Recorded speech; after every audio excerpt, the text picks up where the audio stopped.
உங்கள் கட்சிக்காக மக்களுக்காக எப்படி இருக்குது? பழகிக்கிட்டீங்களா இவ்வளோ ஸ்கெடியூலுக்கு? ஜென்ரலாகவே எனக்கு சின்ன வயசுலேருந்து மக்களுக்கு ஏதாவது ஹெல்ப் பண்ணணும், மக்களுக்கு ஏதாவது உதவணுங்கிறது ஒரு அது மனசுக்குள்ள இருந்தது. இங்கே மோஸ்ட்டாக அரசுக்கு வரவங்க எல்லாமே இந்த மாதிரி எல்லாம் வந்து இங்கே சம்பாதிக்க தான் வராங்களே தவிர மக்களுக்கு சேவை செய்து வரல. சாப்பாடு வழி இல்லாமல் இன்றைக்கும் பிலோ பாவர்ட்டி லைனு, போதைப் பொருட்களாக இருக்கட்டும், தண்ணி அடிச்சுட்டு ரோட்டில் படுத்துட்டு ஒரு வாழ்க்கையே தெரியாமல் தொலைச்சிட்டு சுற்றிட்டு இருக்காங்க. இளைஞர்கள்லாம் போதைப் பொருள் அடிமையாகி இன்றைக்கி வந்து ஸ்கூல் லெவலில் கூட ட்ரக்ஸ் அதிகமாகி போச்சு. ஸோ இது நம்ம சொசைட்டி விட்டுட்டோம்னா who is going to transform this? So somebody has to take responsibility. நீங்கள் எதுக்கு குடும்பத்தை விட்டு வெளில போகிறீங்கன்னு ஒரே பிரச்சனையாக இருந்தது. பட் அவனுக்கும் புரிஞ்சிச்சு, லைக் ஃபேமிலி கூட சயின்ஸ் பண்ணுறதில்ல, அது மாதிரி இஷ்யூஸ்லாம் வந்தது. பாப்பா என் குழந்தையுமே அந்த மாதிரி கோப்பட ஆரம்பிச்சிச்சு. என்ன சொல்லுவாங்க? அவங்களும் இப்போ வந்து பார்க்குறாங்க, இவ்வளோ மக்கள் வந்து ஏற்றுக்கிறாங்க, இவ்வளோ மக்களுக்கு வந்து இவ்வளோ குறைய சொல்கிறாங்க, நம்ம வாழ்க்கை எப்படி இருக்குது, இவ்வளோ பாவர்ட்டி எவ்வளோ பேர் இருக்காங்க, எவ்வளோ கஷ்டப்படுறாங்கன்னு இப்போ தெரிஞ்சுக்கிட்டோம். There also supporting. Okay. So எப்படி how to make time to your family? இந்த ஒரு சண்டேஸில் மீட் பண்ணுறது, ஒரு லஞ்சுக்கு மட்டும் வந்துடுங்கம்மா. இப்போ அவங்களும் இங்கே வந்துடுறாங்க.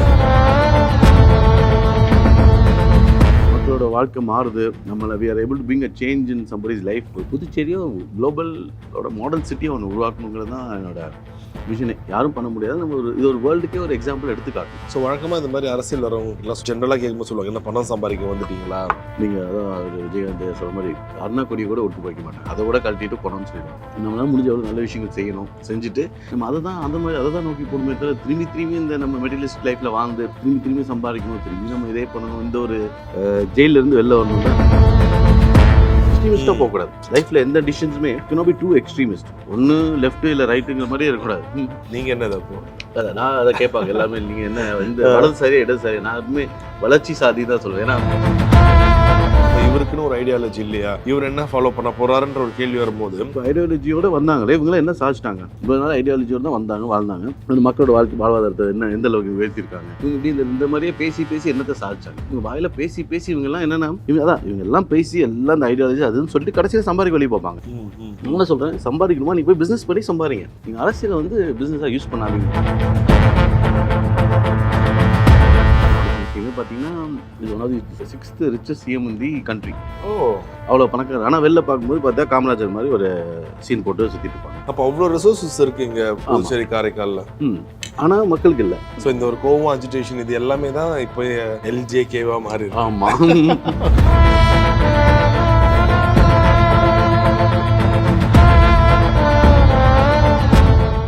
எஸ், ஹலோ சார், வணக்கம். ஸோ ஸ்டார்டிங் வித் பிரேக்ஃபாஸ்ட் அப்படியே இங்கேருந்தே உங்களை பிடிக்கணும்னு தான் காலையிலேருந்து இங்கே வெயிட் பண்ணிட்டு இருக்கோம். So with all your busy schedules, thank you so much for your time.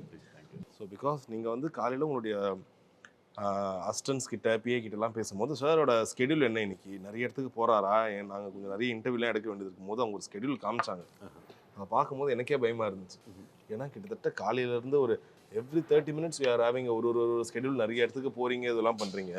Being a business man, இப்போ பிஸ்னஸ் மேனாக இருக்கும் போது ஒரு 10 இடத்துக்கு போனால் நம்மளோட மனசு எப்படி தோணுன்னா, ஓகே இங்கே போனால் இந்த ஒரு அக்ரிமெண்ட் சைன் பண்ணலாம், இங்கே போனால் இந்த பிஸ்னஸ் நடக்கும், அது வந்து நம்ம ஒரு பெரிய ஆர்வமாக இருக்கும். பட் இப்போ நீங்கள் போகிறது வந்து டோட்டலாக பிஸ்னஸ்க்காகவோ எதுக்காகவோ இல்லை, உங்கள் கட்சிக்காக மக்களுக்காக. ஸோ எப்படி இருக்குது? பழகிக்கிட்டீங்களா இவ்வளோ ஸ்கெடியூலுக்கு? ஜென்ரலாகவே எனக்கு சின்ன வயசுலேருந்து மக்களுக்கு ஏதாவது ஹெல்ப் பண்ணணும், மக்களுக்கு ஏதாவது உதவணுங்கிறது ஒரு அது மனசுக்குள்ள இருந்தது. நார்மலாக பிஸ்னஸ் மீட்டிங்ஸ் கூட எனக்கு கொஞ்சம் ஸ்ட்ரெஸ்ஃபுல்லாக தெரியும். பட் இங்கே நடக்கிற மீட்டிங்ஸோ இல்லை இங்கே நடக்கிற மீட்டிங்ஸோ நெக்ஸ்ட் பிளானிங்கோ ஒரு ஈவெண்ட்ஸ்லாம் வந்து எனக்கு ஒரு ஆக்சுவலாக ஃப்ரெஷ்ஷாகவே தெரில. நைட்டு 2 மணிக்கு விட்டால் கூட நம்மளுக்கு ஒரு ஆக்டிவாக தான் இருக்கே தவிர, பிகாஸ் நம்ம பண்ணுற விஷயத்தினால ஒருத்தவங்களோட வாழ்க்கையும் மாறுது, இன்னொன்று அவங்களோட கஷ்டத்தை சொல்ல வராங்க.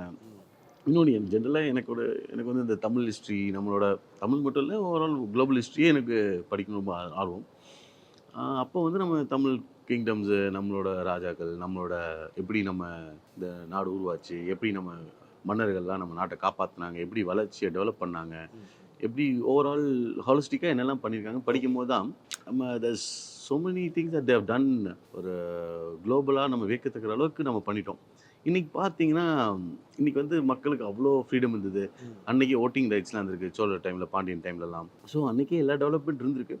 இன்றைக்கி பார்த்தோம்னா நம்ம உலகத்திலே வல்லரசாக இருந்துட்டு இன்றைக்கி வந்து ஒரு சாப்பாடு வழி இல்லாமல் இன்றைக்கும் பிலோ பாவர்ட்டி லைனு, போதைப் பொருட்களாக இருக்கட்டும், தண்ணி அடிச்சுட்டு ரோட்டில் படுத்துட்டு ஒரு வாழ்க்கையே தெரியாமல் தொலைச்சிட்டு சுற்றிட்டு இருக்காங்க. இளைஞர்கள்லாம் போதைப் பொருள் அடிமையாகி ஸ்கூல் லெவலில் நீ வந்து ஸ்கூல் லெவலில் கூட ட்ரக்ஸ் அதிகமாக போச்சு. ஸோ இப்படி நம்ம சொசைட்டி விட்டுட்டோம்னா who is going to transform this? So somebody has to take responsibility. இன்னொன்று, இங்கே மோஸ்ட்டாக அரசியல் வரவங்க எல்லாமே செலவு பண்ணிட்டு சம்பாதிச்சுட்டு திரும்பி அவங்க என்ன வீட்டுக்கு எடுத்துகிட்டு போகலாம் தான் பார்க்குறாங்களே தவிர திரும்பி மக்களுக்கு பப்ளிக் என்ன கொடுக்கணுங்கிறத நிறைய பேர் யோசிக்கிறது இல்லை, மேக்ஸிமம் பீப்புள். ஸோ அதில் ஆப்வியஸ்லி அதில் வேலை விட்டு ரொம்ப நல்லவர்களும் இருக்கிறாங்க.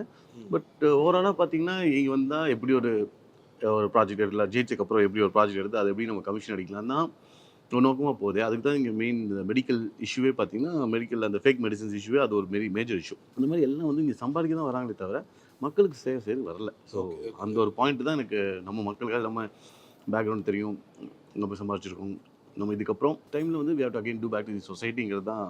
ஓகே, ஸோ இந்த எல்லா ஸ்டைலும் ரொம்ப ஹாப்பியாக நீங்கள் ஏற்றுக்கிட்டீங்க. இல்லை கண்டிப்பாக. ஆமாம். ஓகே ஓகே சரி, இப்போ நீங்கள் ஒரு ஹோட்டலில் தங்கியிருக்கீங்க. நீங்கள் தங்கியிருக்கீங்கன்னா வெளியில் கிட்டத்தட்ட அவ்வளோ மக்கள் வராங்க, the people are waiting to meet you. So நிறைய குறைகள் சொல்கிறாங்க, நிறைய விஷயங்கள் உங்ககிட்ட கேட்குறாங்க. இப்போ இதெல்லாம் உங்களுக்கு எப்படி இருக்குது? ஓகே, இது ஒரு டிஃப்ரெண்ட்டாக இருக்கா, இல்லை எங்கே போனாலும் மக்கள் வராங்களே? முன்னாடிலாம் வந்து நான் மக்களோ மேடையோ பார்த்தாலே நான் கொஞ்சம் ஒரு இன்ட்ரோவர்ட் மாதிரி தான் இருப்பேன். நான் வந்து எனக்கு தனிமை ரொம்ப பிடிக்கும், எனக்கு தனியாக ட்ராவல் பண்ணுறது பிடிக்கும். அந்த மாதிரி இதுதான் ரொம்ப பிடிச்சிருந்து. ஸோ ஒரு டைமில் ஒரு என்லைட்மெண்ட்டாக என்னன்னு தெரியல, ஒரு டைமில் ஒரு புரிதலாக என்னன்னு தெரியல. ஸோ நம்ம லைஃப் பர்பஸ் என்ன, நம்ம வாழ்கிறோம் சாகிறோம், அதோட ஒரு சைக்கிள் முடிஞ்சு போயிட்டு இப்போ நம்ம அடுத்த சொத்தை நம்ம அடுத்த ஜென்ரேஷன் கொடுக்குறோம். இது மாதிரி ஒரு வாழ்க்கையை ஒரு புரிதலே இல்லாத ஒரு வாழ்க்கையோ, ஒரு சாட்டிஸ்ஃபேக்ஷன் இல்லாத, இன்னும் சோல் சாட்டிஸ்ஃபேக்ஷன் இல்லாத ஒரு வாழ்க்கையை போயிடக்கூடாதுன்னு அப்போ தான் இன்னும் நம்ம நோச்சோம். ஸோ சரி, இதான் நம்ம வந்து மக்களுக்காக செய்வோமே அப்படிங்கிற ஒரு தூண்டுதல் தான். இன்னொன்று, உலகத்துலேயே நம்ம வேர்ல்ட்ஸ் மோனோ டெவலப் நேஷனாக இருந்துட்டு இன்றைக்கி வந்து நம்ம உலகத்திட்ட கையெழுதி பிச்சை எடுத்துகிட்டு நிற்கிற மாதிரி ஒரு சில விஷயங்கள் ஒரு நிலைமை இருக்கும்போது இன்றைக்கி வரைக்கும் பாவர்ட்டி வந்து இராடிகேட் ஆகலை. பேசிக்காக ஒரு 2 வேளை சாப்பாடு கிடைக்கிறது ரொம்ப கஷ்டமாக இருக்குது, தூங்குறதுக்கு இடம் இல்லை, ஒரு இன்னும் குளிர்லையும் இன்னும் இறக்குறாங்க. இன்றைக்கி இப்போ ரீசெண்டாக கூட மத்திய பிரதேசில் தண்ணி வாட்டர் கண்டாமினேட் ஆகி சாகுறாங்க. இதெல்லாம் பேசிக் நீட்ஸ் கூட இன்றைக்கி வரைக்கும் நம்ம ஃபுல்ஃபில் பண்ண முடியலைங்கிற ஒரு வருத்தம் தானே தவிர. ஸோ அதனால் அந்த இதெல்லாம் ஒரு கஷ்டமாகவே எனக்கு தெரில இந்த வேலைகள்லாம். Okay, so what's your favourite food? Actually ஹாலிஸ்டிக்காக பார்த்தா எனக்கு எல்லா குசினுமே பிடிக்கும். எனக்கு வெரைட்டி இருக்கணும். எனக்கு சும்மா அந்த ஒரே ஃபுட் மட்டும் எனக்கு ஜென்ரலாகவே எனக்கு பிடிக்காது. ஆனால் இப்போ அது நேரம்லாம் இருக்கா, பொறுமையாக உட்காந்து சாப்பிட்டுக்க நேரம் இருக்கா? என்ன முடிஞ்ச அளவுக்கு ஃபேமிலியோட டைம் இந்த மாதிரி போகும்போது அதுக்கு டைம் ஒதுக்கி ஏதாச்சும் நம்ம போகிறதுக்குலாம் வாய்ப்பு இருக்குது. ஓகே, இப்போ உங்கள் வீட்டில் எப்படி சொல்கிறாங்க? ஏன்னா ஸோ ஒன்ஸ் நீங்கள் கட்சி இந்த மாதிரி வந்துட்ட பிறகு நிறைய நேரங்கள் உங்களுக்கு வந்து உங்களுடைய கட்சி நிர்வாகிகள் கூட மக்கள் கூட தான் ஸ்பெண்ட் பண்ண வேண்டியது இருக்கும். ஸோ மிஸ் பண்ணுறாங்களா? ரொம்ப சொல்லுவாங்களா கீப் காலிங் யூ? ஃபஸ்ட்லாம் நீங்கள் எதுக்கு குடும்பத்தை விட்டு வெளில போகிறீங்கன்னு ஒரே பிரச்சனையாக இருந்தது. பட் அவங்களுக்கும் புரிஞ்சிச்சு, லைக் ஃபேமிலி கூட சயின்ஸ் பண்ணுறதில்ல, அது மாதிரி இஷ்யூஸ்லாம் வந்தது. பாப்பா என் குழந்தையுமே அந்த மாதிரி கோபப்பட ஆரம்பிச்சிச்சு. என்ன சொல்லுவாங்க? Just 4 years old. பட் இருந்தாலுமே அவங்களும் இப்போ வந்து பார்க்குறாங்க, இவ்வளோ மக்கள் வந்து ஏற்றுக்கிறாங்க, இவ்வளோ மக்களுக்கு வந்து இவ்வளோ குறைய சொல்கிறாங்க, நம்ம வாழ்க்கை எப்படி இருக்குது, சராசரி மனுஷனோட வாழ்க்கை வந்து இவ்வளோ கஷ்டமாக இருக்குன்னு சொல்லி இப்போ அவங்களே புரிஞ்சுட்டு அவங்களே வந்து they're motivating me, now they encouraging me. So இனிஷியலாக அவங்களுக்கு புரியல எதுக்காக நம்ம இது பண்ண போகிறோம், நம்ம இருக்கிற வேலையை பார்ப்போமே, நம்ம குடும்பத்தை பார்த்தா போகிறோம், நம்ம எதுக்கு இந்த வேலைலாம் நினச்சாங்க. But now their understanding the issues. ஏன்னா வெளி உலகம் அவங்களுக்கு பெருசாக தெரியாது. ஸோ வெளில வரும்போது தான் பாவர்ட்டி லைனில் ஒரு பிலோ பாவர்ட்டி லைனில் எவ்வளோ பேர் இருக்காங்க, எவ்வளோ கஷ்டப்படுறாங்கன்னு இப்போ தெரிஞ்சக்கப்புறம் they're also supporting. Okay okay so எப்படி how to you make time to your family? இந்த ஒரு சண்டேஸில் மீட் பண்ணுறது, ஒரு லஞ்சுக்கு மட்டும் வந்துடுங்கம்மா. இப்போ அவங்களே இங்கே வந்துடுறாங்க. இப்போ மேக்ஸிமம் வந்துடுறாங்க, ஸ்கூலுக்கு அப்போ லீவை போட்டு வந்துடுறாங்க. ஓகே சரி, இப்போது ஒரு பக்கம் ஃபேமிலி டைம் இருக்கணும், இன்னொரு பக்கம் business. So how to you connect இந்த 3 ட்ரையாங்கிள் எப்படி பண்ணுறீங்க? ஏன்னா இப்போ இருக்கிற காலகட்டத்தில் எல்லாருமே சொல்கிறதுமா, ஏன் ஜிம்முக்கு போகல டைம் இல்லை, ஏன் வாக்கிங் போகல டைம் இல்லை, என்ன கேட்டாலும் டைம் இல்லைன்றதை ரொம்ப ஈஸியாக சொல்லி ஸ்கிப் பண்ணுவாங்க. So how to you make time? என்ன மாதிரி? பேசிக் சால்வ் ஒரு பிளானிங் தானே. நம்ம டைம் வாழ்க்கையில் எல்லாத்துக்குமே இருக்கும். சரி, பட் ஒரு லைஃப்பில் வேணும் ஒரு பாயிண்ட் ஆஃப் டைம் வந்து யூ பி லாஸ்ட். உங்களுக்கு என்ன பண்ணுறதுன்னு தெரியாது. எல்லாருமே என்ன பண்ண உங்களுக்கு ஒரு கிளாரிட்டி இருக்காது. நம்ம எடுத்துருக்க படிப்பு இந்த கோர்ஸ் கரெக்டா, இல்லை வேறு கோர்ஸ் எடுத்துக்கலாமா, ஸோ நம்ம இந்த வேலையில் கரெக்டான ஜாபா. ஸோ அந்த ஒரு கிளாரிட்டி வர வரைக்கும் தானே இதெல்லாம் பிரச்சனையாக இருக்குது தவிர, இப்போ நம்மளுக்கு இதுதான் நம்மளோட சோல் சாட்டிஸ்ஃபேக்ஷன், நம்மளோட சோல் பர்பஸ், நம்ம அதை கண்டுபிடிச்சிட்டோம்னா then you get time for everything. நம்ம பிடிச்ச விஷயத்த பண்ணும்போது எதுவுமே அது ஒரு வருத்தமாக தெரியும். பிடிக்காத விஷயம் பண்ணும்போது தான் நம்ம அதை புஷ் பண்ணி நம்மளை பண்ண வேண்டியதாக இருக்கும். அப்போ தான் அந்த புஷ் பண்ணி நம்ம மற்ற வேலைலாம் செய்ய முடியாமல் இருக்கும். இப்போ இந்த டைம்லையும் நம்ம இப்போ நான் எக்ஸசைஸ்லாம் பார்த்தீங்கன்னா டெய்லியுமே இப்போ மினிமம் 20,000 ஸ்டெப்ஸ் ஆட்டோமேட்டிக்காக கிராஸ் ஆயிடுது. 20,000-ஆ? ஆமாம், இப்படி நடந்தே நம்ம பாதி ஸோ அப்படியே ஒரு 5 கிலோ குறைச்சி இந்த 3 மாதத்துலேயே ஆட்டோமேட்டிக்காக. அதான் இன்னைக்கு வேற ஒரு ரேலி இருக்குன்னு சொன்னாங்க. ஸோ ஆல்ரெடி இப்போ ஒரு 4,000 ஸ்டெப்ஸ் ரிசர்வ் பண்ணி வச்சுருக்கீங்களா? ஆமாம். பட் கொஞ்சம் எப்போவாச்சும் நீங்கள் ஃபீல் பண்ணியிருக்கீங்களா, என்னடா இது கொஞ்சம் ஓரளவுக்கு ஈஸியாக இருக்கும்னு நினச்சேன், இது ரொம்ப டயரிங்காக இருக்கேன்னு உங்களுக்கு எப்பாச்சும் ஹிட் ஆச்சா? அதான் நம்ம பிடிச்ச விஷயம் பண்ணும்போது அது எப்பவுமே நமக்கு தெரியாது. எப்பவுமே ஐ திங்க் ஸ்டீவன் ஸ்பீல்பர்கும் டைரக்டர் அதை சொல்லுவார், நம்மளை தூங்க விடாமல் ஒரு விஷயம் பண்ணுதுன்னா, நம்ம ஒரு வேலை செய்கிறோன்னா அந்த that means we are in the right track. So நம்ம பிடிச்ச விஷயம் பண்ணும்போது இதெல்லாம் இந்த கஷ்டம் வலி இதெல்லாமே தெரியாது. தெரியும் டாக்டர்ஸ் எடுத்தவங்க அவங்களாம் நைட்டு திடீர்னு எப்போ வேணால் என்ன வேணால் எமர்ஜென்சி வரும். அவங்கள டைம் பார்க்காம பிடிச்சவங்க வேலை செய்யும்போது எவ்வளோ நம்மளுக்கு வெளிலேருந்து பார்க்கும்போது எவ்வளோ ஸ்ட்ரெஸ்ஃபுல் பிளட்டு இதிலே தான் அவங்க வாழ்க்கையை வாழணும். இதே மாதிரி போலீஸாக இருக்கட்டும், லீவ் இருக்காது, ஃபேமிலியோட அவங்க டைம் ஸ்பெண்ட் முடியாது. பட் ஒன்ஸ் அவங்களுக்கு பிடிச்ச ஒரு விஷயத்துக்கு உள்ளே வந்துட்டாங்கன்னா தென் அந்த பெயினும் இதெல்லாம் வந்து ஒரு மேட்டராகவே இருக்காது. Only when you don't like doing something. இப்போ ஒருத்தவங்களோட பேச பிடிக்கல, வாழ பிடிக்கும் போது அவங்க கூட சேர்ந்து வாடும் போது தான் பிரச்சனையாக இருக்குமே தவிர ஒருத்தவங்க கூட சந்தோஷம் இருக்குன்னு பிடிச்சிருச்சுன்னா அவங்க என்ன பண்ணாலுமே உங்களுக்கு ஒரு பிரச்சனையாக தெரியாது. ஸோ ரொம்ப பிடிக்க ஆரம்பிச்சிருச்சு. ஆமாம், எனக்கு ரொம்ப ஏன்னா மக்களோட நம்மளால ஒரு மக்களோட வாழ்க்கை மாறுது, நம்மளை we are able to bring a change in somebody's life and the society. எனக்கு என்னோட விஷன் என்னென்னா ஒரு புதுச்சேரியோ குளோபலோட மாடல் சிட்டியை ஒன்று உருவாக்கணுங்கிறது தான் என்னோட விஷனே. யாரும் பண்ண முடியாது. நம்ம இது ஒரு வேர்ல்டுக்கே ஒரு எக்ஸாம்பிள் எடுத்து காட்டணும். ஏன்னா நம்மகிட்ட ரிசோர்ஸ் இருக்குது, எஜுகேஷன் இருக்குது, எல்லாம் ஆல் டைப்ஸ் ஆஃப் சப்போர்ட் எல்லாமே நம்மகிட்ட இருக்குது. யங்ஸ்டர்ஸ் இருக்காங்க. இப்போ சைனாலாம் அவங்க பார்த்தீங்கன்னா more of age people are more higher. So நம்மக்கிட்ட எல்லா வசதிகள் எல்லாமே இருக்குது. இது நம்ம கரெக்டாக பயன்படுத்தலைங்கிறது தான் என்னோட மெயின் வருத்தம். ஓகே. ஸோ வழக்கமாக இந்த மாதிரி அரசியல் வரவங்ககிட்டலாம் சொல்லுவாங்களே, என்னப்பா ஜென்ரலாக கேட்கும்போது சொல்லுவாங்க, என்ன பணம் சம்பாதிக்க வந்துட்டீங்களா, உங்ககிட்ட இல்லாத பணம் இல்லை. பட் இருந்தாலும் எங்கள் கேள்வி என்ன தெரியுமா, நீங்கள் உங்களுடைய அந்த இதுவெல்லாம் பார்க்கும்போது என்னென்ன விஷயங்கள் மக்களுக்கு பண்ண போகிறீங்க அதெல்லாம் பார்க்கும்போது கிட்டத்தட்ட உங்களுடைய சொந்த காசை நீங்கள் வந்து இதுக்கு செலவு பண்ண போகிறீங்க. தட் இஸ் லைக் 100 crores மாதிரி சில அமௌண்ட்ஸ்லாம் பார்க்க முடியுது. That is like really huge. அது எப்படி நம்ம கஷ்டப்பட்டு சம்பாரிச்ச காசை எப்படி எடுத்து கொடுத்துட முடியுமா? இட்ஸ் ஆல் அபவுட் நம்ம என்ன கொண்டு வந்தோம் கொண்டு போகிறோம். ஸோ லைஃப்பில் நீங்கள் இதெல்லாமே ஒரு சாலிட் ட்ராமா நம்ம இருக்கிற வரைக்கும் நாடகமே நடிச்சுட்டு இருப்போம். சரி, ஒரு டைம் வரும்போது அவங்கவுங்க தே ஹேவ் டு லீவ். அப்போ அன்றைக்கி போகும்போது நீங்கள் சம்பாதிச்ச சொத்தோ, நீங்கள் அதான் விஜயகாந்த் சொல்கிற மாதிரி அண்ணா கொடியை கூட விட்டு போய்க்க மாட்டாங்க, அதை கூட கழட்டிட்டு போனோம்னு சொல்லிடுவாங்க. ஸோ இப்படி இருக்கிற உலகத்தில் நம்ம ஒரு பொருள் வெறும் மெட்டீரியலிஸ்டிக் லைஃப் மட்டும் நம்ம தேடி போனோம்னா அது வந்து ஒரு மனிதனோட இப்போ அடுத்த பிறவி நான்லாம் வந்து ஸ்பிரிச்சுவலாகவும் இன்க்ளைண்டு. எனக்குலாம் அடுத்த பிறவி வேணான்னு தான் நான் அந்த மாதிரி தான் வேண்டுவேன். ஸோ அந்த மாதிரி இருக்கணும்னா நம்மளால் முடிஞ்ச எவ்வளோ நல்ல விஷயங்கள் செய்யணும், செஞ்சுட்டு நம்மளால் திரும்பி இந்த பிறவி எடுக்காமல் இருக்கிறதுக்கு அந்த அளவுக்கு தான். ஸோ நம்ம அந்தளவுக்கு நல்லது செஞ்சுட்டோன்னா தென் நம்ம அதை தான் நோக்கி போகணுமே தவிர திரும்பி இந்த நம்ம மெட்டீரியலிஸ்ட் லைஃப்பில் வாழ்ந்து திரும்பி சம்பாதிக்கணும், திரும்பி நம்ம இதே பண்ணணும், இந்த ஒரு ஜெயிலேருந்து வெளில வரணும் தான் என்னோட மெயின் நோக்கமே. இந்த ஒரு படத்தில் காமிச்சிருப்பாங்க, வியாபாரின்ற ஒரு படத்தில் எஸ் சூர்யா சொல்லுவாங்க, உலகத்திலே நம்பர் 1 பணக்காரன் ஆகணும், இந்த நம்பர் 1 பிஸ்னஸ் மேன் ஆகணும், you are like very top in your business, பயங்கரமாக இருந்தீங்க. உங்களுக்கு அந்த இது தோணும் இல்லையா, அந்த பிஸ்னஸ்லேயே பயங்கரமாக இருக்கணும், இன்னும் அதை மல்டிபிள்ஸ்? எனக்கு எங்கே போனோமே நம்ம நம்பர் 1 இருக்கணும் தான் என்னோட ஆசை. ஸோ பிஸ்னஸ் ஆகட்டும், I should do my best. இப்போ எங்கள் அப்பா பார்த்தீங்கன்னா தே ஹவ் பீன் டிக்ளேர்டு, அவரோட ஸ்ட்ரகிள்னால் எவ்வளோ ஒன்றுமே இல்லாமல் ரோட்டில் வந்து லாட்ரி டிக்கெட் விற்று இன்றைக்கி வந்து இந்தியாவிலே medias given title as lottery king அப்படின்னு யாருக்குமே ஒரு இந்தியாவில் எவ்வளோ பெரிய பிஸ்னஸ் மேன் இருக்காங்க, யாருக்குமே இது கொடுக்கல. ஏன்னா அந்த ஸ்ட்ரகிள் வந்து அவ்வளோ கஷ்டமானது. உயிருக்கு ஆபத்து, அதுக்கப்புறம் எவ்வளோ டேக்ஸ் இஷ்யூஸு, எவ்வளோ பிரச்சனை பண்ணாங்க. சிதம்பரம்லாம் ஃபஸ்ட்டு இந்தியாவிலே ஹையஸ்ட் 2,000 crores டேக்ஸை வந்து அன்றைக்கி ஸ்லாப் பண்ணாங்க ஒரு 20 years பேக். அன்றைக்கி வந்து 2,000 crores இன்றைக்கி வந்து ஒரு 2 lakh crores மாதிரி. அப்போ வந்து நம்ம இதெல்லாம் அந்த மாதிரி இஷ்யூஸ்லாம் ஃபைட் பண்ணி இந்தியாவில் ஃபஸ்ட்டு நாங்கள் தான் அந்த ஹரிஷ் சால்வே அவரை வச்சு நம்ம கேஸை ஜெயித்தோம். ஓகே. ஸோ அதுக்கப்புறம் தான் வோடாஃபோனுக்கு 10,000 crores கேஸ் வந்தது. ஸோ 10,000 crores வோடாஃபோனுக்கு நம்மளுக்கு அப்புறம் தான் நாங்கள் அப்பாயின்ட் பண்ண லாயர் தான் எங்களோட கேஸை பேஸ் பண்ணி தான் அவரும் அவங்களுக்கு அப்பாயிண்ட் ஆகி ஜெயிச்சாங்க. ஸோ நம்ம எல்லா வகையிலையும் இந்த ஸ்ட்ரகிள்ஸ் வந்து பீன் ஃபேஸிங் ஃப்ரம் அவ்வளோ பெரிய இதெல்லாம் தாண்டி வந்ததுனால தான் இன்றைக்கி அவருக்கு எப்படி ஒரு டைட்டில் கொடுத்துருங்க. But so he deserved it and இது வந்து எனக்கு என்னென்னா குளோபலாக எடுத்துகிட்டு போகணும், இதுதான் என்னோட ஆசையாக இருந்தது எனக்கு. இப்போ அப்பா வந்து இப்போ இந்தியாவில் பண்ணிட்டாரு. எனக்கு என்ன இப்போ ராஜராஜ சோழன் பார்த்தீங்கன்னா அவர் ஒரு எம்பையர் பில்ட் பண்ணார். அவர் ராஜேந்திர சோழன் வந்து அவருக்கு தனியாக இன்னொரு எம்பையர் பில்ட் பண்ணணும். அவரும் அன்னைக்கு கைக்கு தெரிஞ்ச மேப் வந்து உலகமே அவர் அன்னைக்கு ஆண்டுட்டு இருந்தார். ஸோ அப்படி இருக்கும்போது நம்மளும் வந்து இதில் பண்ணணும், இப்படி தான் போகணுன்னு ஆசை இருந்தது.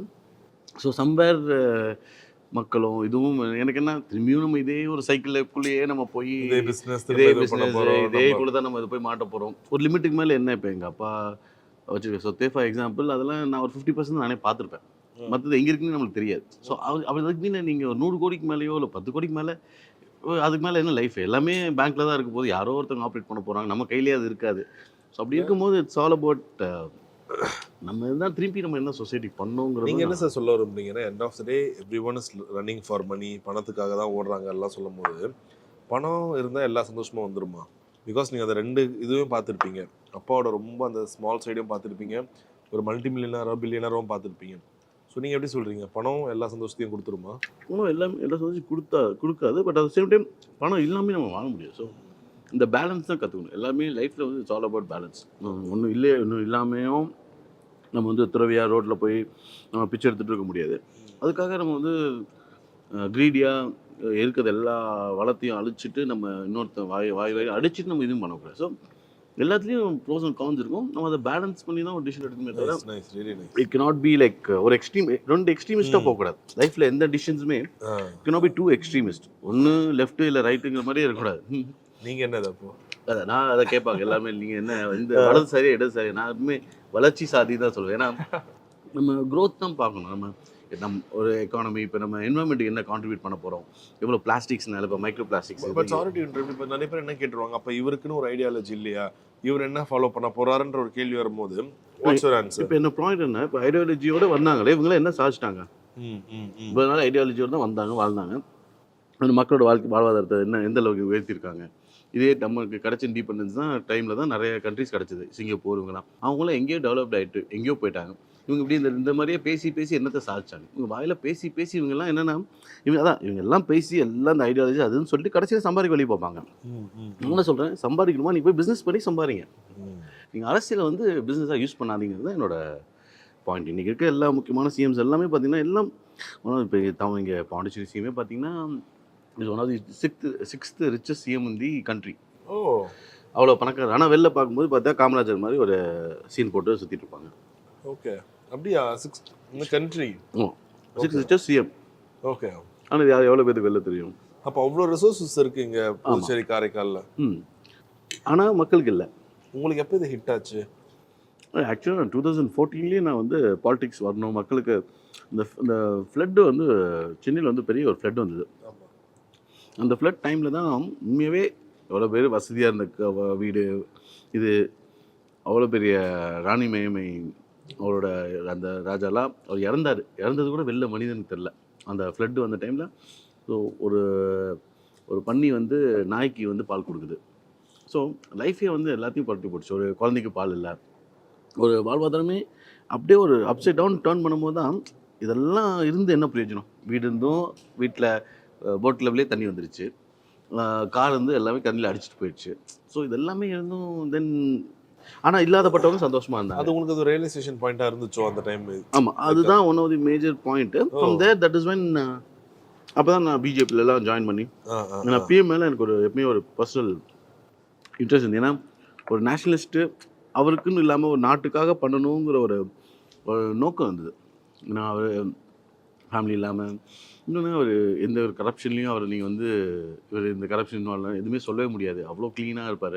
ப்ளஸ் இன்னொன்று ஒரு நேஷ்னலிஸ்ட், நம்ம நாடு வளரணும், தூங்காமல் டெய்லியும் காலையில் அவர் எழுந்திரிக்க டைமாக இருக்கட்டும், அவர் க்ளோஸ் பண்ணுற டைமாக இருக்கட்டும். ஸோ உண்மையாகவே அவரெலாம் ஒரு மோட்டிவேஷன் இருந்தது எனக்கு அவரை பார்த்துட்டு. ஸோ இப்படி நம்மலாம் வந்து ஒரு கான்ட்ரிபியூட் பண்ணணும். இன்றைக்கி நம்மளோட இமேஜ் ஆஃப் குளோபலில் பிளாட்ஃபார்மில் இன்றைக்கி நம்ம இமேஜே வேறு மாதிரி இருக்குது. முன்னாடிலாம் வந்து நம்ம இமேஜ் வந்து it was very bad. But இன்றைக்கி இருக்கும்போது ஒரு இப்போ துரேந்தர்னு ஒரு படம் பார்த்துருப்போம். நம்ம ப்ரீவியஸ் கவர்மெண்ட்டில் இந்த காங்கிரஸ்லாம் அதில் வந்து P Chidambaram one of the main அக்யூஸ்ன்னு சொல்கிறாங்க. நம்மளோட நாட்டோட சீலே கொண்டு போய் இன்னொரு நாட்டுக்கு விற்றுருக்காங்க, பாகிஸ்தான். அதில் தான் அவங்க ஃபேக் கரன்சிலாம் பண்ணி நம்ம நாட்டுக்கு வந்து நம்ம எக்கானமியை கொலாப்ஸ் பண்ணுறதுக்காக செஞ்சுருக்காங்க. இதில் வந்து ஒரு எப்படி ஒரு நம்ம நாட்டை விற்கிறதுங்கிறது ஒரு சொந்த குழந்தைய விற்கிற ஒரு சொந்த தாயை விற்கிற அளவுக்கு சமம். அப்படி எப்படி பண்ணிட்டு இவங்க இன்னமும் ஒரு சந்தோஷமா இப்படி வாழ முடியுதுங்கிறது எனக்கு தெரில. ஸோ இந்த மாதிரிலாம் பார்த்து பார்த்தா ஸோ கொஞ்சம் இந்த ஒரு கோவம் அஜிடேஷன் இது எல்லாமே தான் இப்போ எல்ஜேகேவா மாறி இருக்கு. ஆமாம். Okay, all right. ஸோ இதை முடிச்சுட்டு என்ன பிளான் சார்? இப்போ இங்கே சாப்பிட்டு முடிச்சுட்டு so you know your schedules. ஆமாம், இப்போ நாங்கள் ஜஸ்ட் கோயிங் ஃபார் இது ஒரு நினைவு நாள். நம்ம மனோகரன் ஐயான்னு சொல்லி ஒரு ப்ரீவியஸ் பிஜேபி கேண்டிடேட்டாக இருந்தார். இப்போ நம்ம கூட இணைஞ்சிருக்காரு. அவரோட ஃபங்க்ஷனுக்கு போயிட்டு ஒரு 1500 பேர் 2000 பேர் ஈவெண்ட் ஒன்று ஆர்கனைஸ் பண்ணியிருக்காரு. நெக்ஸ்ட் அவரோட ஈவெண்ட் போயிட்டு அதுக்கப்புறம் நாங்கள் திரும்பியும் அதுக்கு மேலே டெம்பிள்ஸ் விசிட்லாம் இருக்குது. முடிச்சோன்னா அவர் ஈவெண்ட் போயிட்டு அதுக்கப்புறம் திரும்பியும் பாண்டிச்சேரி போய் அங்கே ஒரு ஃபுட் ஃபெஸ்டிவல் ஒன்று பிளான் பண்ணியிருக்கோம். அதுதான் தம்பி, அதை அட்டன் பண்ணிவிட்டு அதுக்கப்புறம் ஃபுட் ஃபெஸ்டிவல் அதுக்கப்புறம் நாங்கள் ப்ரொட்டஸ்ட் ஒன்று பிளான் பண்ணோம். இந்த ஃபேக் மெடிசன்ஸ்க்காக சில பொலிட்டிஷியன்லாம் இன்வால்வ்டாக இருக்காங்க. மேஜர் அது பெரிய இஷ்யூஸாக இருக்குது. குளோபலாக இந்தியா ஃபுல்லாகவே அது ஒரு பெரிய பிரச்சனையாக இருக்குது. ஸோ அதை வந்து நாங்கள் எடுத்து ப்ரொட்டஸ்ட் பண்ணி ஒரு 3000 பீப்புள் மேலே வச்சு ப்ரொட்டஸ்ட் பண்ணுறோம். முடிச்சுட்டு அப்புறம் என்னோடய தொகுதி 2-3 தொகுதி பிளான் பண்ணியிருக்கோம். ஸோ அந்த தொகுதிக்கும் கிஃப்ட்டு மக்களுக்கு அந்த பொருட்கள்லாம் கொடுக்கறதுக்கு பிளான் பண்ணியிருக்கோம். ரைட். ஸோ முடிச்சுட்டு அப்புறம் எல்லாம் முடிச்சுட்டு நைட்டு. ஸோ இப்போ எங்களுக்கு சைட்லேருந்து ஒரு ரெக்வஸ்ட், இது எல்லாமே நீங்கள் பண்ணுங்கள், கூட நாங்களும் இருக்க போகிறோம். ஓ please, most welcome. Right. So இன்னைக்கு ஃபுல்லாக உங்க கூட ட்ராவல் பண்ணுறதா ஒரு பெரிய ஒரு பிளான் இருக்குது. So with all your permission can we? Honour. Yes. Thank you so much.